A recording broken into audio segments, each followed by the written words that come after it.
My name is David Pantone. I have my father, Paul Pantone, on the phone from the USH to cover his current situation in the custody of the state of Utah. Hi, Dad. How are you today? Well, I'm doing pretty good. First of all, I would like to thank everyone out there, especially you, for what you're doing, putting this site together and trying to get this program going. I appreciate it very much. For all the people out there supporting our group, I want to thank them especially. As soon as I get out, I will try to make it up to everyone I can as fast as possible. Right now, the first order of business is trying to get me out of here. Can you tell us what you were doing before you got dragged into custody? In 2001, I was issued a license by the State of Utah Board of Regents as a school of higher education. When the director came out, he found that about 20-25% of all of our students held PhD in physics or advanced sciences. They determined that we were teaching plasma physics at a higher level than anyone else at that time in the United States, and we were granted our license as a university. At that time, we called it the GEET International Institute of Technology, and we had students from all over the world. About 30% of our students came in from Europe, and most of those from Paris area. We taught on the first day the science aspect of it as to the different phenomena that were occurring, how and why, to the best that we could. I believe a lot of that is right up at your site there, and people can go there if they're already there to hear this and check out some of the educational things you have up. And then we're going to be having other links in the near future, I hope, to me as soon as I can get out of here, working with you to start teaching the technology to those people that are members of our group. How did you first come to be arrested? Attorneys that I thought were working for me were actually working for people that are ex-employees that were trying to take over my company. And they set up paperwork to make it appear that I was selling stock illegally when I wasn't. Then they went forward to the Attorney General in Utah and said I was selling stock, which I was not selling. But the transactions that they questioned didn't even occur in Utah. They occurred in Colorado, in Idaho, in Nevada, and Arizona. So at no time was jurisdiction Utah. Okay, and you were sentenced for that charge? Yes, they were going to give me about 7 or 8 sentences.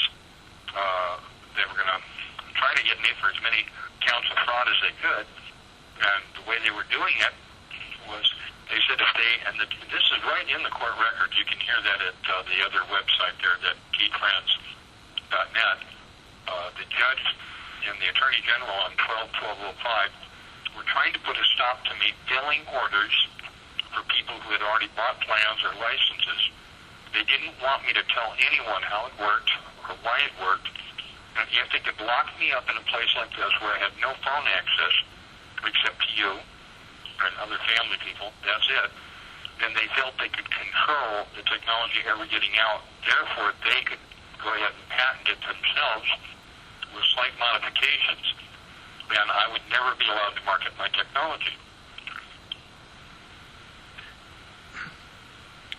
Okay, so you were taken to the Utah State Hospital after you'd already served your sentence? Well, originally the judge had sentenced me to 120 days, and that was the only reason I agreed to that in a plea bargain was they were going to arrest my wife simply for being my wife, and they were trying to pressure me into a guilty plea.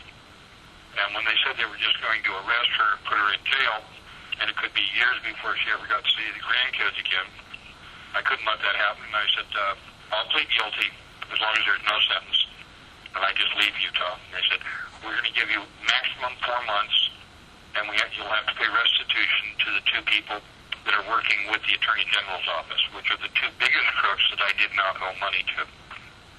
I agreed to pay those 2 people back whatever they could prove I owed them, which would have been 0, then serve a maximum 4 months.